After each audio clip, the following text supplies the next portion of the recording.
you just don't know whether something's happening or not. And I just figure, oh, well, that was cool. I got a free Caesar salad. Awesome. And then I went to some voiceover, and Ted Sarandos happened to be there. And he's like, well, congratulations on the show. Excited to be working with you. And I'm like, show business. So, they don't tell you when it's canceled. They don't tell you when he got it, which is very funny. Maria, do you remember what was the first thing you did that you started to notice, like the outside attention on you? Well, my mom set me up to play the violin as a kid. So I started at the age of 3, and I loved being on stage. Like I didn't really want to play the violin, but I just was like, here I am, but attention is of course an addiction, and then it grows over time, and it keeps you on the pipe and the pole, and then you, I kept playing till I was like around 19 or 20, and but then first laughs I think was within my family, getting laughs. Yeah, that makes sense. So something that I really enjoyed about the documentary was that the opening where you're having still conversations sort of about doing the documentary, and you showed that in the beginning. But I assume those were obviously far into conversations you had before of you guys suggesting, or no, was that was? Not many. Wow. Okay. He texted me the day before and said, "You want to do this?" I said, "Yeah, for $500." And then they showed up. And the next day was What I See. Yes. Incredible. Yeah. Had you guys been talking, how long had you guys been talking about it before the text came through? One very short phone call. Yeah. Yeah. What was it? Judd said, Joe, what do you think of Maria? She's great. We want to make a doc about her. Let's see if she'll do it. Okay, let's go to her house and bring your camera and we'll just start. And that's exactly what happened. A similar thing happened with the Avett Brothers documentary, which was Gary Shandling said to me, you should get to know Rick Rubin. I think you guys would get along. And I got to know Rick Rubin, and he said, I'm about to record an album with the Avett Brothers. I don't know, maybe you want to shoot something because life is better when you're around them. And so we followed them around for like 2 years with no idea of the story, and then it turned into this really cool documentary. So I thought, let's try that again with Maria. And it worked again. At what point did you start to click into what the story was on this one? Well, so in the beginning we did do a cut of just her material, it's obviously very biographical, and that worked. And I think it was probably halfway through we brought in James Lesh, and Judd was like, just start cutting, even if it's terrible, just start doing it. And so we kind of found our way during that process. But that was about 1.5 years of just kind of feeling around for the story. But once we brought James in, it sort of took on a life of its own. Part of it was we thought, this will be the history of Maria. Yeah. And then as we were shooting, so much happened in her life that it became halfway through a fly on the wall type documentary. Yeah. Maria, when the text came in, what were you envisioning for what the doc would be versus what wound up happening? I don't know. I mean, if show business is so, you just never know what's going to happen or not happen. And so I was like, well, if we just do this for one day and then everybody loses interest, that's okay. Because that happens, of course, all the time. So I just have been delightfully surprised that these guys put so much effort and work into something that I think is very beautiful. Yeah, very nice. Had anybody asked you previously to do a documentary about you, or were they the first? And you said no? Yeah, and they wanted to. They didn't have money to pay me, and I was just like, They didn't have 500.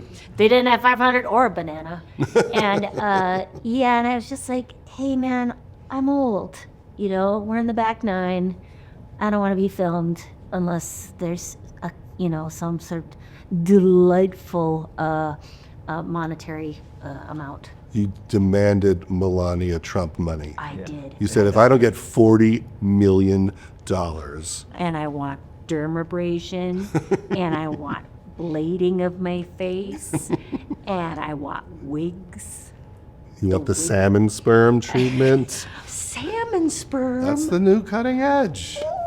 I'm How do you also think now. how do you think I look like this? I'm now realizing in real time, because I thought watching it that you always just have that much cash on you, but that you brought that because you're rich. I had to go to the bank and get $5,000 in ones. Which was another, it's a great gift, but giving somebody ones is just, when they're all in those little shirts, they put them in little paper shirts. They're brand new. Smell so good. When was the first time that you watched it? The full version? At the premiere Okay. last night. Yeah. Because it is nerve-wracking because you go, okay, but let's calm down. But also, it doesn't, it's okay, it's great, accept the lovely things, because there's certainly plenty of people who say horrible things, so yay. We cut that out. Cut that out. We cut It that seems out. like everybody you asked said yes. Yeah, and you did interview any of my ex-boyfriends. Did you try? No. No, everyone was thrilled to be in it. Very happy to do it. It was not, Judd set up most of the interviews because they're all his friends, but no one was difficult to get. And we got Zach Galifianakis, who doesn't do stuff like this. Yeah, that was a good one. I thought the Ted Sarandos was cool, just because he was talking. It was such a cool side of him that I wouldn't imagine. It's like, Well, he's a real comedy nerd. Yeah. And I think that's maybe his favorite part of the whole business, and Maria is his favorite comedian. and that was his favorite project too, didn't it? Is that when he said that? Yeah. Did you know Hilarious. that? And yeah. I remember when I didn't know we had pitched the show, Mitch and myself, and he did most of the pitching. I just did characters. You just don't know whether something's happening or not. And I figure, oh, well, that was cool. I got a free Caesar salad. Awesome. And then I went to some voiceover, and Ted Sarandos happened to be there, and he's like, well, congratulations on the show. Excited to be working with you. And I'm like, show business. So, they don't tell you when it's canceled. They don't tell you when he got it, which is very funny. Is there one thing that, when people come up to you and tell you they're a fan or whatever, is there something that gets quoted back to you of your material the most? I think my mom, the mom would just say, when you don't wear makeup, you look mentally ill. And so then now I wear thick green eyeshadow and lined lipstick around my lips. Baby, look pretty now, mommy. Baby, look pretty now. I think that's the most common one. Yeah, a little bit. Yeah. Do they do? But Does they everyone say- do it in that? They go, baby, look pretty now. Yeah. Yeah. Has after the Target commercials, do you get approached by other huge corporations? No, not at all. And also after that, and I don't think anyone would have asked me, but I don't do commercials or any advertising anymore because I cannot be trusted. I will shit talk any. Is that still that's a standard clause, I guess, when you're doing? Oh yeah. The no shit talk clause. There's no, No way shit to talk, or no negotiate out of talking that. about the industry itself, or no saying I'm a union member. Why can't the Target team members be union? There's nothing.